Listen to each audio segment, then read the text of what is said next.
ศักราช 2485 หลวงปู่มั่นภูริทัตตเถระ รุกขมูลตามรอยหลวงปู่เสา มาพำนักณบ้านนามน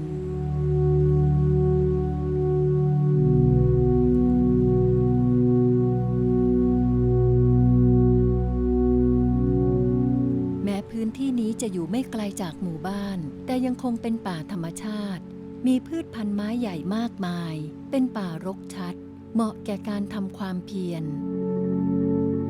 เสนาสนะแห่งนี้เดิมเรียกกันว่าวัดป่าบ้านนามน ภายหลังพระราชวชิรเขมคุณ หลวงปู่ว่านเขมโก ได้จดชื่อเป็นวัดป่านาคนิมิตร ดังที่หลวงปู่มั่นได้เคยให้ชื่อไว้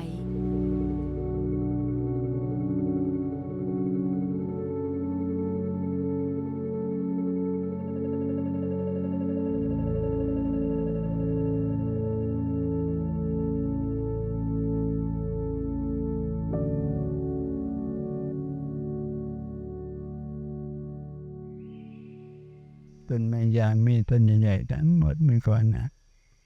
เดี๋ยวนี้มันตายมันเหลือต้นเดียวนะบนดอยมองมาเห็นนั่นซี่ต้นไม้ใหญ่สูงๆเนี่ยแหละวัดป่าบ้านนามนอยู่ตรงนั้นอยู่ฟินอยู่บนดอยนะเขาไม่กล้าเข้ามาดอกพอที่อายุหากินเขามันมากเมื่อก่อนนะที่นี่เขาไม่เข้ามานะเพราะผีมันดุ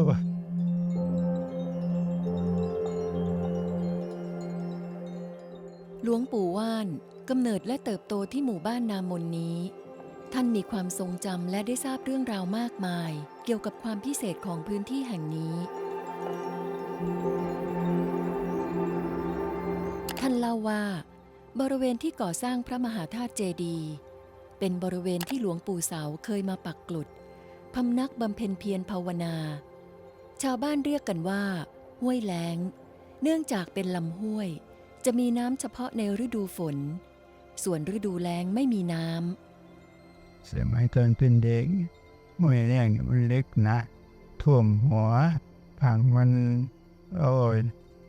น่ากลัวนะดินแดงทิ้งครึ่งเรียกห้วยแล้งมีน้ำเฉพาะหน้าฝนหน้าแล้งไม่มีเขาฉันเรียกห้วยแล้ง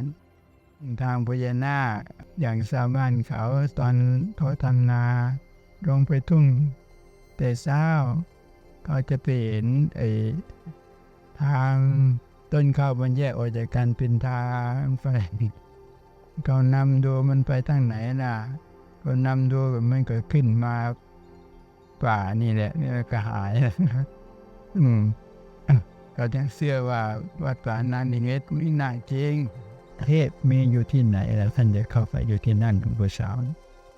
หลวงปู่เสานี่ที่ไหนก็เดียวที่นั่นเป็นสิ่งศักดิ์สิทธิ์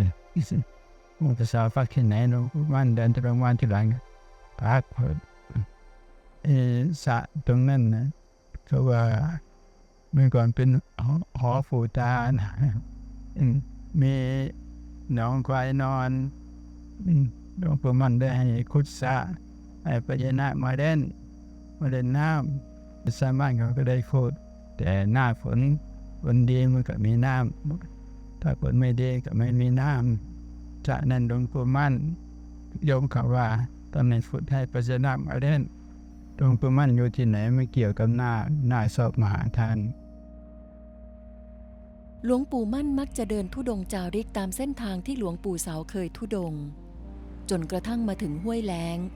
ซึ่งเป็นสถานที่ที่หลวงปู่เสาเคยมาพำนักท่านพิจารณาเห็นว่าอยู่ใกล้หมู่บ้านเกินไปจึงได้ขยับเข้ามาพำนักในป่าด้านในที่ชาวบ้านเรียกกันว่าหอปู่ตาเมื่อหลวงปู่มั่นมีดำริจะจำพรรษาชาวบ้านจึงได้มีศรัทธาสร้างกุฏิถวายชาวบ้านเขาจะยกกุฏิถวายท่านตอนกลางคืนพญานาคเขามาทำรอยเป็นวงกลมเศร้าชาวบ้านโรงมารนั่นก็ซี่บอกนั่นแหละพญานาคทำรอยมาให้แล้วโยมเขาไปดูเขาก็เป็นรอยวงกลมคนลุมเสาคนทำรอยนั่นแหละเขาว่าพอคนทำรอยแล้วเขาก็เลื่อยเข้าป่าเนี่ยพอที่เขาเลื่อยตรงเนี่ยเขาเท่าไปขวางดู พอดีสุดร้อยเท่าเขาก็ว่า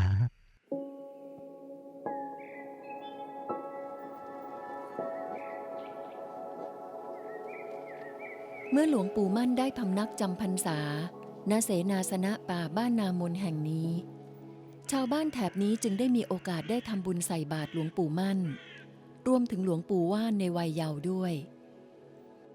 มาที่แรกเรายังไม่ได้เกิดหลวงปู่มันมาครั้งแรกนะอุเสาแล้วก็ไม่ชันเนี่ยยังไม่ได้เกิดนั่นกลับมาจากเชียงใหม่ได้เสบาท่านแล้วตอนนั้นก็เชียงใหม่ก็เข้าโรงเรียนป.1นะมั้ง อาจจะ6 ปีหรือ7 ปีนี่แหละคือเดิมมันก็หลวงปู่มั่นนะตั้งชื่อบอกญาติโยมเขาให้ชื่อวัดป่านันนิมิตเนื้อแต่ชาวบ้านทั่วไปเขาไม่เรียกวัดป่าบ้านนามนโยมคนเฒ่าคนแก่ก็เล่าให้ฟังไม่ใช่เราตั้งดอก พอขึ้นในเรือจึงเอาวัดป่านันนิมิตตามเจตนาของท่าน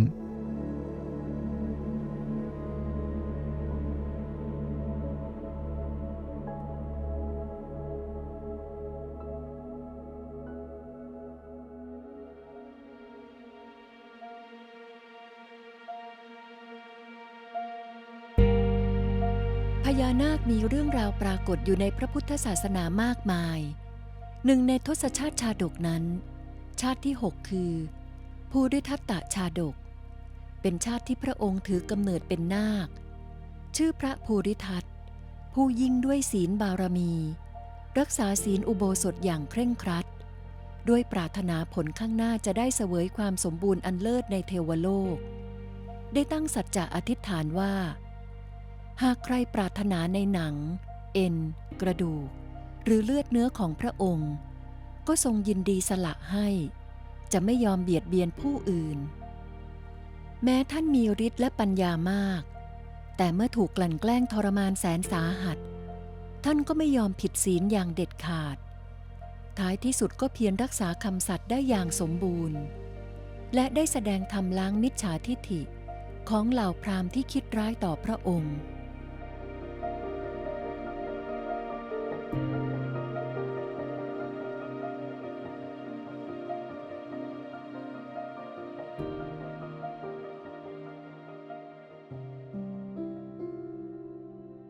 ีโยมเขาฝ่ายรบว่าที่ดีเราไม่เคยคิดดอกว่างานอย่างนี้เราไม่เคยคิดงานใหญ่ไม่มีความสามารถโยมก็มาคิดมาขอก็อยากจะสร้างที่ดีสวายบูชาธาตุขันธ์เมื่อมีผู้ปรารภจากนั้นแล้วเราจะมาคิด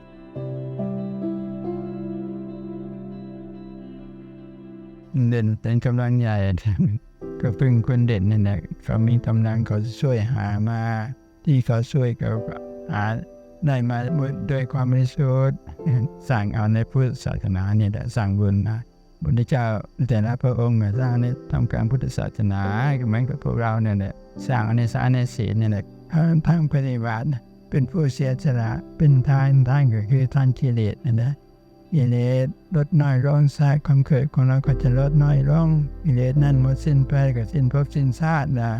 เราก็สละคือตัวกิเลสนั่นแหละเป็นทานนะให้มันลดน้อยลงให้มันหมดสิ้นไปเราจะพ้นทุกข์พ้นจากกิเลสนั่นแหละอันเนี้ยพ้นทุกข์นะถ้ากิเลสมากก็พ้นไปไม่ได้ก็เวียนตายเวียนเกิดจมในกองทุกข์นะเขาลบบุญบาปไม่มีหรอกเขาจึงลบได้แต่บุญบาปมีเชื่อว่ามีอยู่เขาก็ทำไม่ได้นะถ้าไม่สละเป็นทานมันกั้นไว้หมดศีลก็ยังสะอาดบริสุทธิ์แต่ไม่สะอาดตัวนี้เป็นทานศีลมันจะบริสุทธิ์หรือล่ะศีลกับศีลมัวหมองนั่นแหละศีลขาดศีลด่างบกพร่องอย่างนั้นแหละ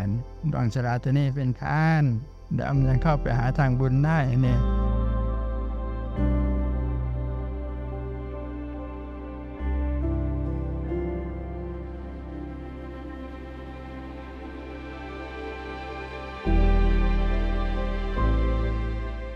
ตามที่ญาติโยมได้กราบเรียนขอโอกาสสร้างพระมหาธาตุเจดีย์ถวายเพื่อบูชาธาตุขันธ์หลวงปู่จึงมีดำริสร้างพระมหาธาตุเจดีย์ณมงคลสถานบริเวณที่หลวงปู่เสาเคยมาปักกลุดพำนักบำเพ็ญเพียรภาวนาเพื่อเป็นศาสนสถานเป็นสมบัติของพระศาสนาไว้ให้แก่พุทธศาสนิกชนได้เคารพกราบไหว้อยากที่สร้างเจดีย์นั่นแหละดูเขต ที่มันขยายไปนะมันหลวงปู่เสาปรากฏต้นม่วงคันใหญ่ม่วงป่าใหญ่หลวงปู่เสาพักมันใหญ่ง่ามันตานั่นเองเพื่อนมันเตี้ยนร้องหลวงปู่เสาพักจะลงอยู่ที่นั่นเนี่ยแต่มันใกล้วัดบ้านปลายหลวงปู่มั่นก็เลยขยับมาพระทางนี้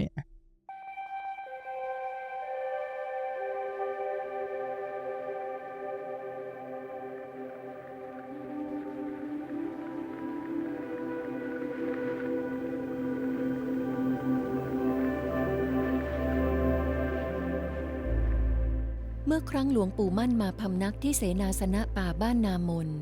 ในราวปีพุทธศักราช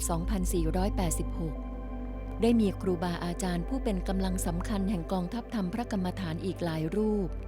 มาอยู่ร่วมจำพรรษาเพื่อบำเพ็ญเพียรภาวนาและศึกษาธรรมะปฏิบัติกับหลวงปู่มั่นเนี่ยเคยร่วมกันมาไปเบื้องหน้าก็ต้องได้ร่วมกันตลอดนั่นแหละสร้างเดินทางเช่นเดียวกันต้องได้พบกันอยู่นั่นแหละเนี่ยเดินทางเช่นเดียวกัน ในต้นปีพุทธศักราช 2563 จึงได้มีการออกแบบพระมหาธาตุเจดีย์วัดป่านาคนิมิตรเหล่าศิษยานุศิษย์ทั้งบรรพชิตและคฤหัสถ์ต่างร่วมเพียรสร้างองค์พระธาตุเจดีย์เพื่ออานิสงส์อันดีในปัจจุบันและภาคหน้าบูชาคุณพระรัตนตรัยคุณพระบูรพาจารย์และเป็นอาจาริยบูชาแด่หลวงปู่ว่านเขมโกคือเจดีย์ทั่วไปนะมันสร้างขึ้นเพื่อบรรจุพระธาตุเขามีพระธาตุได้พระธาตุเพื่อบรรจุพระธาตุเท่านั้นเป็นรูปเจดีย์แต่รูปเจดีย์ใครชอบยังไงเขาก็ตามใจชอบนั่นแหละเดี๋ยวมาคิดแล้วคิดเป็นพิเศษแบบอุทิศในใจพระเทพเป็นยังไงล่ะแล้วคิดพิจารณาถึงพระศาสตร์พระเทพมีจตุรโมกข์แล้วตรงกลางก็เป็นองค์เจดีย์เจดีย์ก็เป็นองค์ระฆังคว่ำตรงกลางบนนั้นแต่ช่องนั่นอุทิศได้แก่เศษที่ในสิบทั้ง8นั้นมาเนี่ยเดี๋ยวส้นสูงไม่ช่อง8ช่องนะแล้วปารถตัวนี้แหละผู้สร้างเขาออกแบบโดยเทพมาประชุมสโมสรกันอยู่ที่ไหนก็ที่นั่นเกิดมันจะศักดิ์สิทธิ์เราสร้างคิดสร้างก็ได้สร้างให้เป็นที่ศักดิ์สิทธิ์เจตนาและมีเท่านั้นเลยทำให้ศักดิ์สิทธิ์เขาก็ไม่เชื่อว่าบุญมีบาปมีนะบุญความศักดิ์สิทธิ์มีเขาก็เชื่อบุญมีจริงบาปมีจริงนรกมีจริงสวรรค์มีจริงมีอยู่ที่ไหนก็มีอยู่ในใจของคนแต่ละคนนั่นแหละ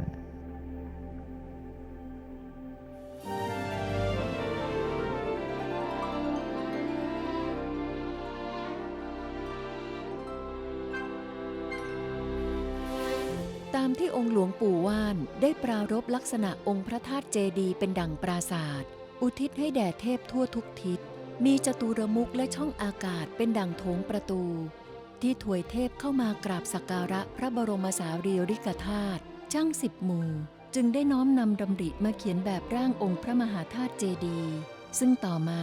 อาจารย์ก่อเกียรติทองผุดนายช่างผู้เชี่ยวชาญพิเศษด้านสถาปัตยกรรมไทยได้พัฒนาแนวทางการออกแบบสู่หลักความเชื่อตามคติไตรภูมิโดยองค์พระเจดีย์จะตั้งตระหง่านอยู่บนเขามออันเป็นยอดเขาสูงสุดของเทือกเขาพระสุเมน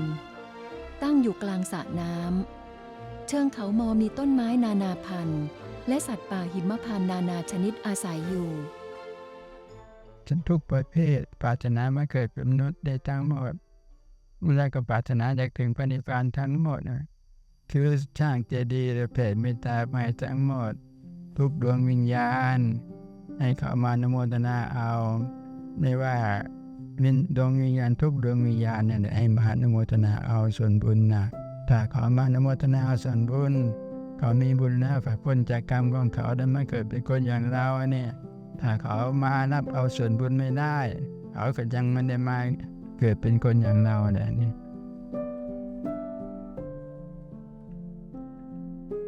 เจตนาแผ่เมตตาส่วนบุญนะ พวกหมูสัตว์ที่เกิดมาร่วมกันในโลกนี้แหละไม่ว่าสร้างมากวัวควายหมูหมาเป็ดไก่แหละก็เกียรติผู้ฟ้าดวงวิญญาณเขาให้มาประชุมสโมสรใต้ข้างล่างนั่นแหละบรรดาสัตว์มนุษย์สัตว์มนุษย์กำลังขึ้นไปท่านหนึ่งสั้นสองไปแล้วเนี่ยเผยเมตตาให้ทุกดวงวิญญาณนะให้เขามารับส่วนบุญเพื่อนเกิดเป็นทุกข์เพื่อนตายนะเพราะสัตว์ทุกประเภทปรารถนามาเกิดเป็นคนอย่างเราทั้งหมดมาได้ทั้งหมดมาเกิดเป็นคนอย่างเราแล้วจึงสร้างเอาพระไตรสรณคมได้เขาเป็นใส่เขาอาภัพอยากได้พระไตรสรณคมก็มันสร้างเอาไม่ได้นะเป็นสัตว์ต้องปรารถนามาเกิดเป็นมนุษย์สัตว์ทุกประเภทที่เราเห็นเนี่ยเขาพ้นจากกรรมเขาได้มาเกิดเป็นคนอย่างเราได้ทั้งหมดคนเรามีกรรมกับหมุนไปเกิดอย่างเขาได้ทั้งหมดดูเอาที่เกิดมาน้อยแค่ไหนนะเกิดในมูดในโคตรเกิดได้มันจะไปเกิดอย่างนั้นแหละเพราะจิตมันติดปฏิกูลหลงเห็นปฏิกูลอะไรเป็นของดีเราไปเกิดที่นั่นแหละเราจึงให้พิจารณากรรมฐานให้เห็นปฏิกูลเห็นปฏิกูลมันก็ไม่ติดจะไม่ไปเกิดที่ปฏิกูลน่ะถ้าไม่เจริญมันติดสัตว์โลกมันติดปฏิกูลหลงเรียนว่าจะเกิดแต่รู้เห็นปฏิกูลนะมันเกิดข้ามพ้นปฏิกูลเพราะปฏิกูลจะไม่เรียนอะไรมันเกิดจะสินั่นเกิดเป็นคนแล้วเขาจึงมีโอกาสสร้างเอาปัจจัยนาคมนะสร้างเอาทางบุญเป็นสัตว์เขานั่นไม่ได้นั่นแต่เมตตาไม่ได้เฉพาะนะเพื่อนเกิดเพื่อนทุกข์เพื่อนตายนะแต่เมตตาให้ทั้งหมดแต่เมตตาเส้นบุญให้กับมรรคทั้งหมดผู้ที่สังร่วมในศีลก็ได้แต่มนุษย์สมบัติเกิดมาเป็นมนุษย์ก็สมบูรณ์ทั้งหมดสมบัติของมนุษย์นะประมาณในศีลนะก็ไม่มีที่พึ่งอย่างนั้นแหละอันนี้นะกรรมแต่ละคนในการจำแนกการตกแต่งมันหลงสร้างเอาอย่างนั้นแหละกิเลสความหลงนะหลงว่าดีสร้างวัดดังนั้นมาเจริญกรรมฐานเนี่ยรวมในกรรมฐานทั้งหมดเห็นแจ้งในกรรมฐานก็เห็นทั้งหมดนะ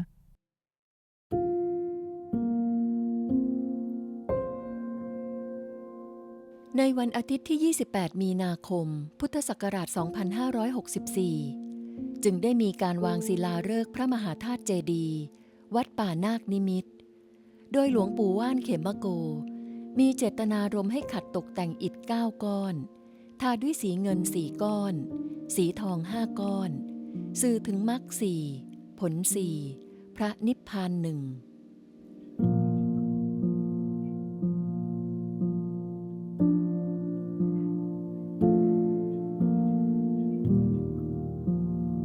การวางศิลาฤกษ์เนี่ยเราก็ไม่เค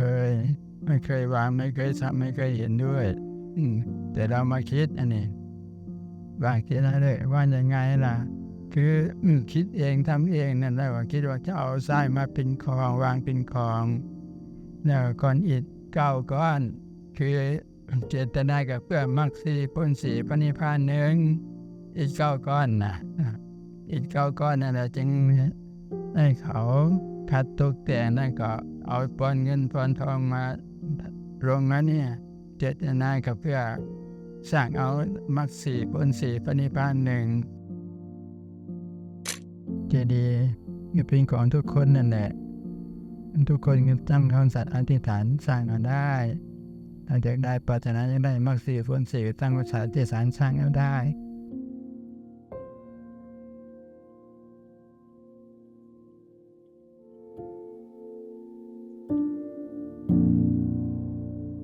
เจดีย์สร้างขึ้นเป็นเพื่อเป็นที่ศักดิ์สิทธิ์ไปอธิษฐานยังไงให้เกิดผลสำเร็จนะทุกคนในปรารถนาอย่างนั้นทุกคนที่มาร่วมนะอนาคตข้างหน้าจะสร้างเอามรรค4ผล4พระนิพพาน1ให้ได้ตามเจตนาของแต่ละคนนั่นแหละคนในมากราบเหมือนกันนั่นแหละมันจึงเป็นบุญตั้งใจจะสร้างเอามรรค4ผล4พระนิพพาน1พูดอะไรก็ดีถ้าได้มรรค4ผล4พระนิพพาน1ก็สุดยอดนะไม่ทำไปขอที่อื่นขึ้นอยู่กับในกรรมฐานทั้งหมดนะ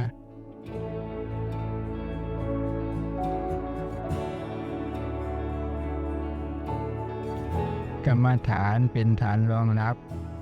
เหมือนกับเราสร้างอะไรต้องมีฐานรองรับมันจึงไม่ล้ม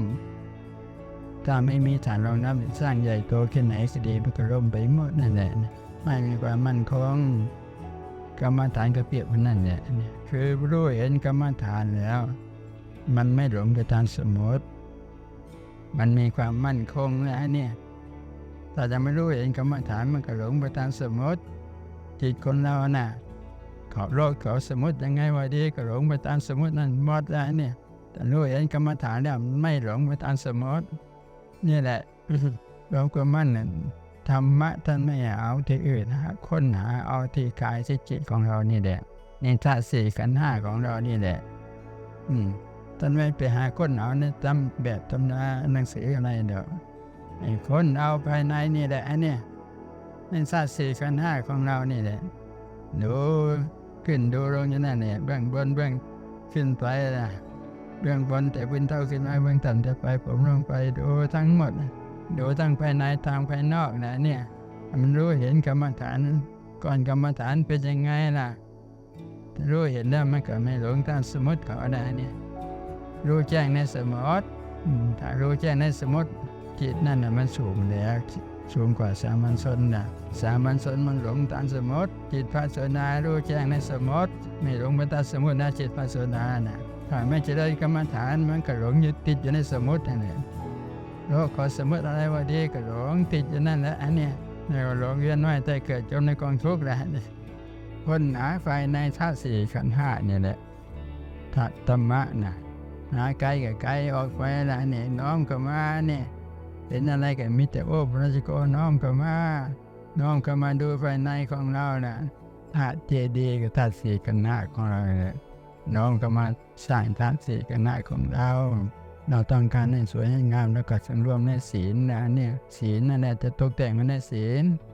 ประมาณในศีลแล้วเราก็ไม่ได้แต่ความงามนะเจดีย์ก็น้อมเข้ามานะยอดเจดีย์กับปลายมันก็แหลมเนี่ยอธิษฐานอย่างได้จิตใจของเรามันฉลาดแหลมคมนั่นนะก็สร้างอะไรก็ดีน้อมเข้ามาที่ใจทั้งหมดที่กายที่ใจของเราทั้งหมดน้อมเข้ามาจะไม่น้อมเข้ามาก็ไม่เห็นตัวบุญนะเราถ้าสี่กันหน้าของเราแต่เราสังรวมในศีลงานมันก็คือศีลงานต่างๆคือสมาธิงานที่คือปัญญาน่ะไม่มีใครสร้างให้แต่เราสร้างเอาเองเราสร้างเอาอย่างงั้นแล้วก็ได้อย่างงั้นแหละถ้าเราไม่สร้างเอาอย่างได้มันก็ไม่ได้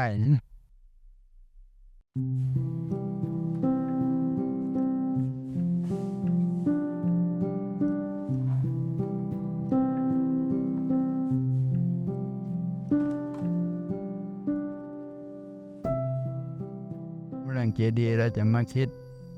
ที่สร้างไว้ตามรอยทรัพย์ตามรอยหลวงปู่มันหลวงปู่เสาอยู่ทุดงอยู่แต่ก่อนนะอยากอนุรักษ์รักษาไว้บูชาคุณสร้างเอาไว้ปฏิจฐานรูปหลวงปู่มั่นหลวงปู่เสาสุดท้ายไปหลังกับเขามากราบรำลึกถึงบารมีของท่านเพราะท่านปรารถนาพุทธภูมิปรารถนาพระประเจกหลวงปู่เสาหลวงปู่มั่นปรารถนาเป็นพระเจ้าสร้างบารมีร่วมกันแต่ปรารถนาคนละทางนี่แหละอาศัยบารมีครูบาอาจารย์ที่ไว้ในซุ้มนั่นแหละอันนี้ทุกคนมากราบอธิษฐานเนาะนะ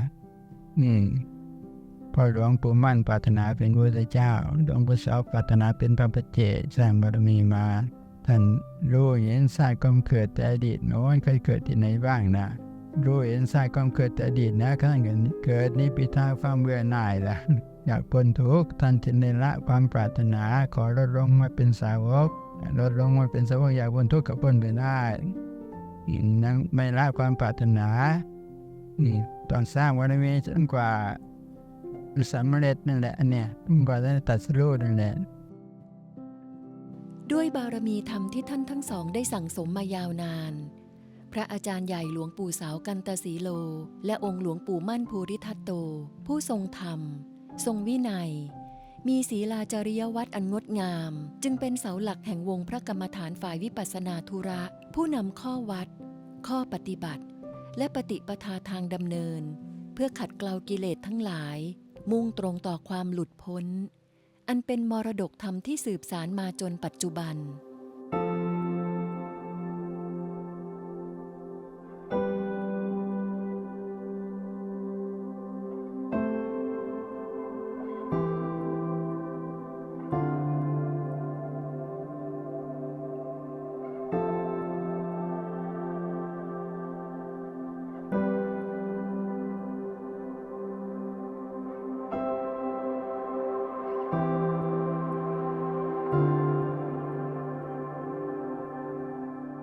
านนำหมู่ปฏิบัติถูกทางทั้งหมดไม่หมู่สงสัยแหละการว่าปฏิบัติของท่านจะลงก็มั่นลงนั่นแหละนะเพราะท่านมีญาณอยากรู้สาวกพุทธเจ้าแต่อดีตเคยปฏิบัติกันยังไงเนาะมันก็รู้ปรากฏเห็นได้เนี่ยในนี้ของท่านปฏิปทาข้อปฏิบัตินั่นเนี่ยมายุคนี้พวกเราก็รักษาเอาไว้นะเราก็รับศรัทธาเรื่องใสรักษาเอาไว้ปฏิปทาข้อปฏิบัตินั่นได้มันเสื่อมนะมันเจริญในตัวของเราน่ะแม่ปฏิบัติไม่ได้อะไรก็ได้เอาในรักษาปฏิปทาข้อปฏิบัตินั่นก็เป็นบุญนะ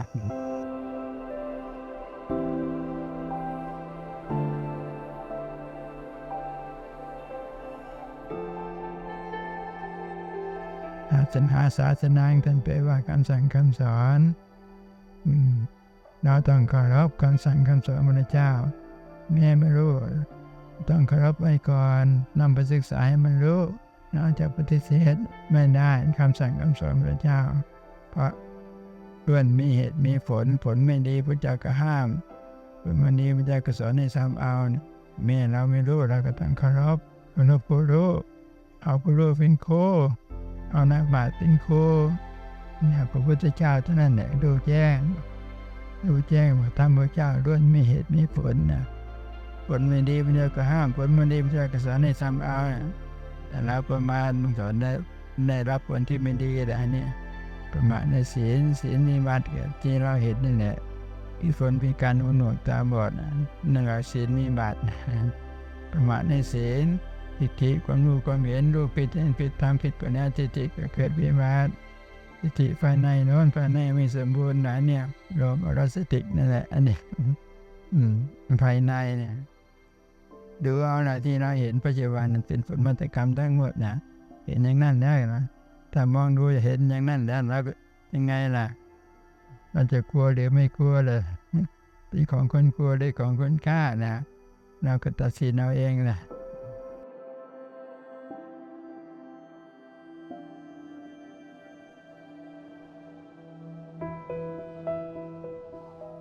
สิ่งที่หลวงปู่เน้นย้ำเสมอมาในการออกแบบพระเจดีย์ที่ซุ้มเหนือประตูทางเข้าพระเจดีย์ทั้ง4ด้านจะประดิษฐานรูปหล่อเหมือนพระพุทธเจ้าปางลีลาหลวงปู่เสากันตสีโลหลวงปู่มั่นภูริทัตโตหลวงปู่อ่อนญาณสิริซึ่งหลวงปู่ได้ให้ชื่อพระทั้ง4องค์นี้ว่าพระประจำทิศทั้ง4โดยจะประดิษฐานพระพุทธเจ้าไว้ทางด้านทิศตะวันออกหลวงปู่เสาไว้ทางด้านทิศใต้หลวงปู่มั่นไว้ทางด้านทิศเหนือหลวงปู่อ่อนไว้ทางด้านทิศตะวันตก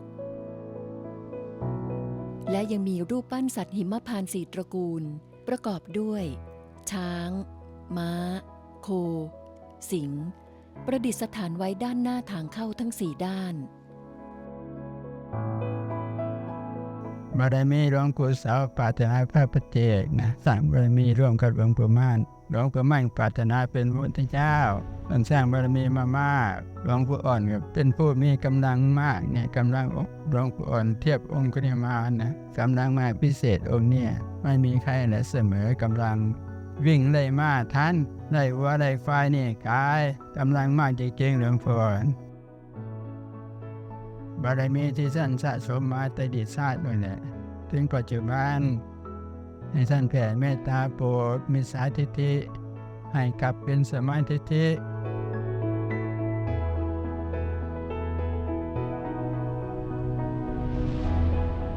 มิจฉาทิฏฐิมันผิดไปสร้างผิดหมดนะสัมมาทิฏฐิเท่านั้นแหละมันชอบทางนะถูกทางผิดเป็นสัมมาทิฏฐินะถูกทางไปถูกทางสายมิจฉาทิฏฐินะจิตนั้นนอกทางแล้วนะ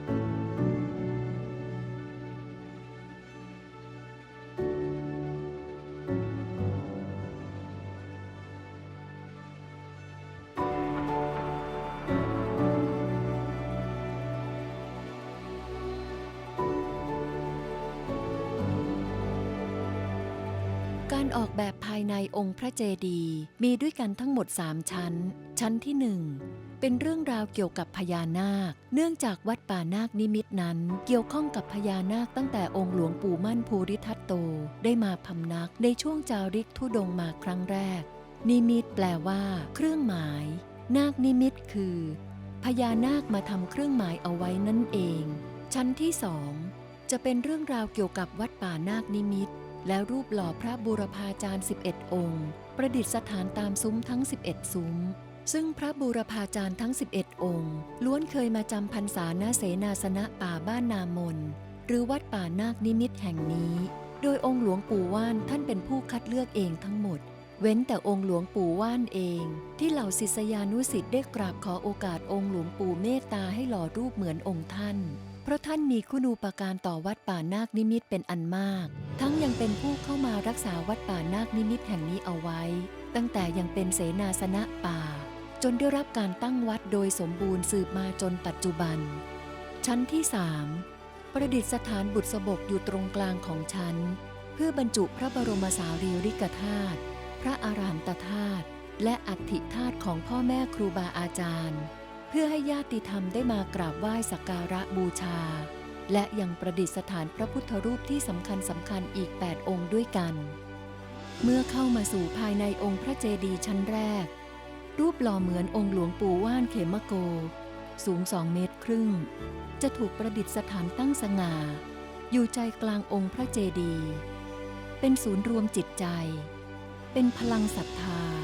และกำลังใจให้แก่ศิษยานุศิษย์ทั้งหลายสืบไป